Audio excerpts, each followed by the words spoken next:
മക്കളെ, അപ്പോൾ നമ്മളുടെ 9th കെമിസ്ട്രിയിലെ കെമിക്കൽ ബോണ്ടിങ് എന്ന് പറയുന്ന ചാപ്റ്ററിൻ്റെ ലാസ്റ്റ് പോർഷനൊക്കെ നിങ്ങൾ നോക്കുന്ന സമയത്ത് അവിടെ എന്തുണ്ട്, അവിടെ നമുക്ക് കുറച്ച് കെമിക്കൽ ഫോർമുല അല്ലെങ്കിൽ രാസസൂത്രങ്ങളൊക്കെ എഴുതാനായിട്ടുണ്ട് അല്ലേ.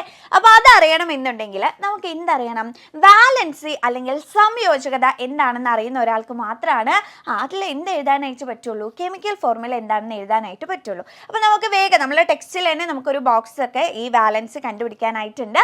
സോ നമുക്ക് വേഗം ഒന്ന് എന്ത് ചെയ്ത് നോക്കാം, ആ ഒരു ബോക്സ് ഒക്കെ നമുക്ക് എങ്ങനെ ഫിൽ ചെയ്യാമെന്നൊന്ന് നോക്കി നോക്കാം. അപ്പോൾ അതിനു മുമ്പ് ഒന്ന് ചോദിക്കട്ടെ, എന്താണ് ഈ വാലൻസി അല്ലെങ്കിൽ സംയോജകത എന്നുള്ളതുകൊണ്ട് നിങ്ങൾ എന്താ ഉദ്ദേശിക്കുന്നത്? എന്താണ് ഉദ്ദേശിക്കുന്നത്? ഒരു കെമിക്കൽ റിയാക്ഷൻ അല്ലെങ്കിൽ ഒരു രാസപ്രവർത്തനം നടക്കുന്ന സമയത്ത് നമുക്കറിയാം ആ രാസപ്രവർത്തനത്തിൽ പങ്കെടുക്കുന്ന ആറ്റങ്ങളുണ്ട് അല്ലേ. ആ ആറ്റങ്ങൾ എന്ത് ചെയ്യും, ചിലപ്പോൾ ഇലക്ട്രോൺസിനെ അവർ ഡൊണേറ്റ് ചെയ്യും. ആർക്കെങ്കിലും എന്ത് ചെയ്യും, ഇലക്ട്രോൺ ഇല്ലാത്ത ആളുകൾക്ക് അവർ ഇലക്ട്രോൺസിനെ നല്ല മനസ്സൊക്കെ തോന്നി അവർ ഇലക്ട്രോൺസിനെ ചിലർക്ക് ഡൊണേറ്റ് ചെയ്യും. ചിലർ എന്ത് ചെയ്യും, ഇലക്ട്രോൺസിനെ ഗെയിൻ ചെയ്യും. ചിലർ എന്ത് ചെയ്യും, ഇലക്ട്രോൺസിനെ സ്വീകരിക്കും, ഗെയിൻ ചെയ്യും. ചിലർ എന്ത് ചെയ്യുന്നുണ്ട്, ഇലക്ട്രോൺസിനെ ഷെയർ ചെയ്യുന്നുണ്ട്, അതായത് പങ്കുവെക്കുന്നുണ്ട്.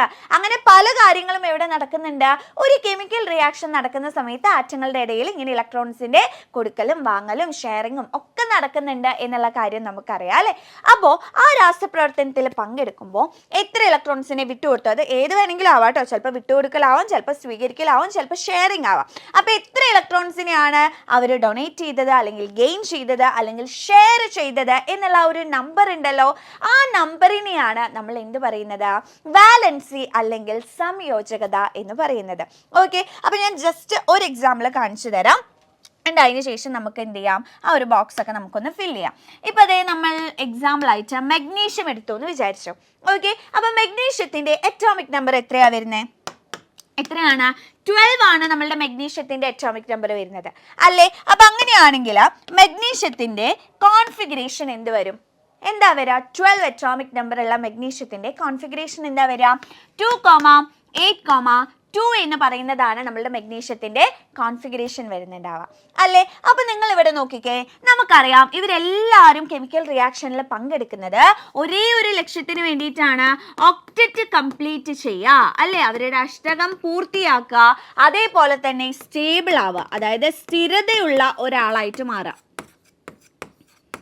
സ്ഥിരതയ്ക്ക് വേണ്ടിയാണ് ഇവർ എന്ത് ചെയ്യുന്നത്, ഇങ്ങനെ പലതരത്തിലുള്ള കെമിക്കൽ റിയാക്ഷൻസിലൊക്കെ പങ്കെടുക്കുന്നത് എന്നുള്ള കാര്യം നമുക്കറിയാം അല്ലേ. അപ്പോൾ നമ്മളുടെ മഗ്നീഷ്യത്തിന് അതിൻ്റെ ഒക്ടറ്റ് കംപ്ലീറ്റ് ചെയ്യണമെന്നുണ്ടെങ്കിൽ എന്താണ് ഒരു വഴിയുള്ളത്? ഒന്ന് നോക്കിക്കേ, എന്താ ചെയ്യാൻ പറ്റുക? ഇതിൻ്റെ വാലൻസ് ഷെല്ലിലുള്ള ഈ 2 ഇലക്ട്രോൺസ് ഉണ്ട് അല്ലേ. അപ്പോൾ വാലൻസ് ഷെല്ലിലുള്ള 2 ഇലക്ട്രോൺസിനെ നല്ല മനസ്സ് തോന്നി ആർക്കെങ്കിലും ഒക്കെ കൊടുത്താൽ മതി അല്ലേ. അപ്പോൾ അതാണ് നമ്മളുടെ മഗ്നീഷ്യത്തിന് ചെയ്യാൻ പറ്റുന്ന ഒരു കാര്യം എന്ന് പറയുന്നത്. എപ്പോഴും എന്ത് ചെയ്യുക, 6 ഇലക്ട്രോൺസ് വന്നു കഴിഞ്ഞാലും ഒക്ടറ്റ് കംപ്ലീറ്റ് ആവും. അപ്പോൾ വലിയ നമ്പറിനെ എപ്പോഴും നിങ്ങൾ കൺസിഡർ ചെയ്യാതിരിക്കുക. ചെറിയ നമ്പറിൻ്റെ പോസിബിലിറ്റി എന്താണോ അതെപ്പോഴും നിങ്ങൾ കൺസിഡർ ചെയ്യുക കേട്ടോ. അപ്പോൾ ഇവിടെ 6 ഇലക്ട്രോൺ വരുന്നതിനേക്കാൾ കുറച്ചുകൂടി എളുപ്പമുള്ള കാര്യം എന്ന് പറയുന്നത് 2 ഇലക്ട്രോൺസ് ഇതിന്ന് പോവുക എന്നുള്ളതാണ് അല്ലേ. അപ്പോൾ 2,8 എന്ന് പറയുന്ന കോൺഫിഗറേഷൻ ആവും, Mg2+ എന്ന് പറയുന്ന ഒരു അയോൺ ഫോം ചെയ്യും, ആളെന്തായി, ഒക്ടറ്റ് കംപ്ലീറ്റ് ആയിട്ട് സ്റ്റേബിൾ ആയിട്ട് മാറും അല്ലേ. അപ്പോൾ ഇവിടെ 2 ഇലക്ട്രോൺസിന് ആർക്കോ കൊടുത്തു അല്ലേ. അപ്പോൾ ആ 2 ഇലക്ട്രോൺസ് ആണ് അല്ലെങ്കിൽ ആ 2 എന്ന് പറയുന്ന നമ്പറാണ് നമ്മളുടെ മഗ്നീഷ്യത്തിൻ്റെ എന്ത് വരുന്നുണ്ടാവുക, വാലൻസി വരുന്നുണ്ടാവുക. ക്ലിയർ ആയോ? അപ്പം ഇങ്ങനെ ഒക്ടറ്റ് കംപ്ലീറ്റ് ആവാൻ വേണ്ടി എത്ര ഇലക്ട്രോണെ കൊടുത്തു, എത്ര ഇലക്ട്രോണെ വാങ്ങി എന്നുള്ള ഒരു നമ്പർ ഉണ്ടല്ലോ, അതിനെയാണ്, അല്ലെങ്കിൽ എത്ര ഇലക്ട്രോൺ ഷെയർ ചെയ്തു എന്നൊക്കെയുള്ള ആ ഒരു നമ്പറിനെയാണ് നമ്മൾ എന്ത് പറയുന്നത്, വാലൻസി അല്ലെങ്കിൽ സംയോജകത എന്ന് പറയുന്നത്. ഓക്കെ, അപ്പം ഇങ്ങനെ നമുക്ക് കുറച്ച് ആളുകളുടെ കണ്ടുപിടിക്കാം കേട്ടോ. ഒരു ബോക്സ് നമുക്ക് ടെക്സ്റ്റിലുണ്ട്, അത് വെച്ച് നമുക്ക് കുറച്ച് പേരെ കണ്ടുപിടിക്കാം. അപ്പോൾ ഒന്ന് നോക്കിക്കേ, the number of electron loss gain shared by an atom during chemical reaction is called its valency. രാസപ്രവർത്തനത്തിൽ ഏർപ്പെടുമ്പോൾ ഒരു ആറ്റം വിട്ടുകൊടുക്കുകയോ സ്വീകരിക്കുകയോ പങ്കുവെക്കുകയോ ചെയ്യുന്ന ഇലക്ട്രോണുകളുടെ എണ്ണമാണ് അതിൻ്റെ എന്താ, സംയോജകത എന്ന് പറയുന്നത്. ക്ലിയർ അല്ലേ? അപ്പം അങ്ങനെയാണെങ്കിൽ നമുക്കിത് ചെയ്ത് നോക്കാം കേട്ടോ. അപ്പോൾ ഇതിൽ ആദ്യം NaCl ആണ് നമുക്ക് തന്നിട്ടുള്ളത്. അപ്പോൾ എണ്ണയുടെ അറ്റോമിക് നമ്പർ 11 ആണ് തന്നിട്ടുണ്ട്, ക്ലോറിൻ്റെ 70 ആണ് തന്നിട്ടുണ്ട്.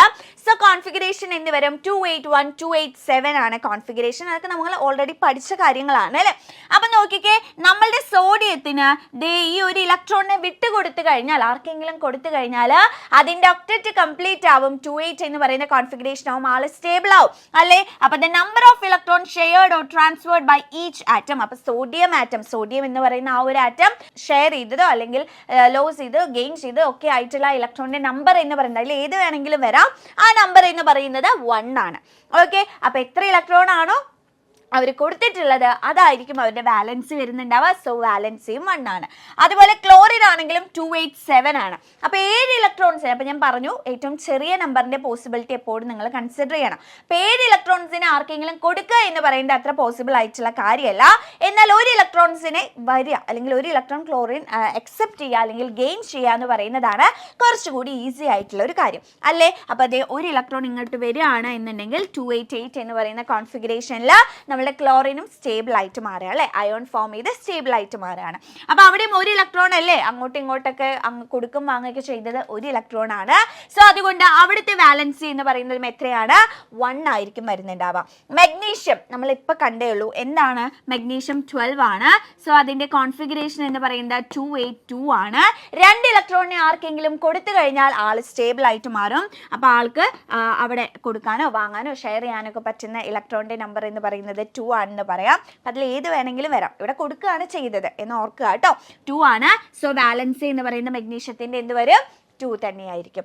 അടുത്തത് ഓക്സിജൻ ആണ്. ഓക്സിജൻ 8 അല്ലേ. അപ്പോൾ എന്ത് വരും കോൺഫിഗറേഷൻ? 2,6 എന്ന് പറയുന്നതാണ് കോൺഫിഗറേഷൻ. അപ്പം നോക്കിക്കേ, 6 ഇലക്ട്രോൺസിനെ കൊടുത്തു കഴിഞ്ഞാൽ അത് ഡ്യൂപ്ലറ്റ് ആയിട്ടാണ് മാറുന്നത് അല്ലേ. അപ്പോൾ അതിൻ്റെ ഒക്ടറ്റ് കംപ്ലീറ്റ് ചെയ്യണം എന്നുണ്ടെങ്കിൽ 2 ഇലക്ട്രോൺസ് കൂടി വന്നാൽ മതി. 6ൻ്റെ കൂടെ 2 കൂടി ആഡ് ചെയ്താൽ 8 ഇലക്ട്രോൺസ് ആയി അല്ലേ. ഇപ്പോൾ 2 ഇലക്ട്രോൺസ് ഗെയിൻ ചെയ്ത് കഴിഞ്ഞാൽ നമ്മളുടെ ഓക്സിജൻ എന്തായി? സ്റ്റേബിൾ ആയിട്ട് മാറുകയാണ്. So 2 electrons. അപ്പോൾ അതിൻ്റെ വാലൻസി എന്ന് പറയുന്നത് എത്ര തന്നെ വരും? 2 ആയിരിക്കും വരുന്നുണ്ടാവുക. അടുത്തത് HF ആണ്. HFൽ ഹൈഡ്രജൻ നമുക്കറിയാം അറ്റോമിക് നമ്പർ 1 ആണ്, കോൺഫിഗറേഷനും 1 ആണ്. അപ്പോൾ ആ ഒരു ഇലക്ട്രോൺ അല്ലേ എന്തായാലും കൊടുക്കുക വാങ്ങുക ഇതിലൊക്കെ ഷെയർ ചെയ്യാൻ എല്ലാം പറ്റുന്ന ആ ഒരു ഇലക്ട്രോൺ ആയിരിക്കും. സോ 1 വാലൻസി അപ്പോൾ എന്തായിരിക്കും? 1 ആയിരിക്കും. ഫ്ലൂറിൻ ഇതേപോലെ നോക്കിക്കഴിഞ്ഞാൽ ഫ്ലൂറിൻ 9 ആണ്, അതായത് 2,7 ആണ് എന്ത് വരുന്നത്? ഫ്ലൂറിൻ്റെ കോൺഫിഗറേഷൻ വരുന്നത്. ഇവിടെയും ഒരു ഇലക്ട്രോൺ വന്നു കഴിഞ്ഞാൽ ഒക്ടറ്റ് കംപ്ലീറ്റ് ആയി അല്ലേ. അപ്പോൾ ബാലൻസ് എന്തായിരിക്കും വരുന്നുണ്ടാവുക? 1 ആയിരിക്കും വരുന്നുണ്ടാവുക. അടുത്തത് CCl4 ആണ്. അപ്പോൾ കാർബൺ എന്ന് പറയുന്നത് 6 അല്ലേ. അപ്പോൾ 2,4 എന്ന് പറയുന്നതാണ് കാർബണിൻ്റെ കോൺഫിഗറേഷൻ. അപ്പോൾ ഇവിടെ ഈക്വൽ പ്രോബബിലിറ്റിയാണ്. 4 പേര് പോയാലും 4 പേര് വന്നാലും അല്ലേ. അപ്പം 4 പേര് പോകാന്ന് പറയുന്നത് അത്ര നല്ല പോസിബിലിറ്റി അല്ല, കാരണം ഡ്യൂപ്ലറ്റ് ആയിട്ട് മാറുക ചെയ്യുന്നത്. അപ്പം 4 പേര് വന്നാലാണ് ഇവിടെ എന്ത് സംഭവിക്കുന്നത്? ഒരു ഒക്ടറ്റ് കംപ്ലീറ്റ് ആവുന്നത് അല്ലേ. സോ എന്താണ്? അപ്പം നമ്മളോട് ഈച്ച് ആറ്റം അവിടെ ഒരു കോമ്പൗണ്ട് ആയിട്ട് വെറുതെ കാർബൺ നമ്മൾ നോക്കുന്ന സമയത്ത് അതിൻ്റെ വാലൻസി എന്താണ്? 4 ആണ് വരുന്നുണ്ടാവുക. അപ്പോൾ കോമ്പൗണ്ട് ആയിട്ടാണ് നമുക്ക് ഇവിടെ തന്നിട്ടുള്ളത്. ജസ്റ്റ് കാർബണിൻ്റെ മാത്രം നമ്മൾ എഴുതുന്ന സമയത്ത് എന്താണ്? ഒരു കാർബണിന് 4 പേരെയാണ് ഷെയർ ചെയ്യാനായിട്ട് പറ്റുന്നത് അല്ലേ. അപ്പോൾ അതുകൊണ്ട് ബാലൻസി എന്ന് പറയുന്നത് എന്താണ്? 4 ആയിരിക്കും വരുന്നുണ്ടാവുക. ക്ലോറിൻ ഇതേ തൊട്ട് മുന്നേ തന്നെ നമ്മൾ ചെയ്തിട്ടുള്ളതാണ്. ക്ലോറിൻ്റെ ബാലൻസി എന്ന് പറയുന്നത് എന്താണ്? 1 ആയിരിക്കും വരുന്നുണ്ടാവുക. ഓക്കെ, അടുത്തത് BeF2 ആണ് നമുക്ക് തന്നിട്ടുള്ളത്. ബെർലിയം എന്ന് പറയുന്നത് 4 ആണ് അറ്റോമിക് നമ്പർ. അപ്പോൾ 2,2 എന്ന് പറയുന്നതാണ് കോൺഫിഗറേഷൻ. അപ്പോൾ 2 ഇലക്ട്രോൺസിനെ കൊടുത്താൽ അത് ഈസി ആയിട്ട് ഡ്യൂപ്ലറ്റ് ആയിട്ട് സ്റ്റേബിൾ ആവും. അല്ലാതെ 6 ഇലക്ട്രോൺസിനെ വാങ്ങുക എന്ന് പറയുന്നത് കുറച്ച് ഡിഫിക്കൽട്ട് ആയിട്ടുള്ള കാര്യമാണ് അല്ലേ. അതായത് 6 ഇലക്ട്രോണിന് ആരും അങ്ങനെ കൊടുക്കാൻ തയ്യാറാവില്ല, അതുകൊണ്ടാണ്. അപ്പോൾ എന്താണ്? 2 ഇലക്ട്രോൺസിനെയാണ് അവിടെ കൊടുക്കുന്നത്. സോ വാലൻസി 2 ആയിരിക്കും. ഫ്ലൂറിൻ തൊട്ട് മുന്നേ തന്നെ നമ്മൾ എഴുതിയിട്ടുണ്ട്, വാലൻസി എന്താണ്? 1 ആണ് വരുന്നത്. അപ്പോൾ അങ്ങനെ നമ്മൾ കണ്ടില്ലേ. ഇതിപ്പോൾ ക്ലോറിൻ ഞാൻ വേണമെങ്കിൽ നേരത്തെ പോലെ ഫില്ല് ചെയ്യാം. ക്ലോറിൻ്റെ അറ്റോമിക് നമ്പർ എത്രയാണ് വരുന്നത്?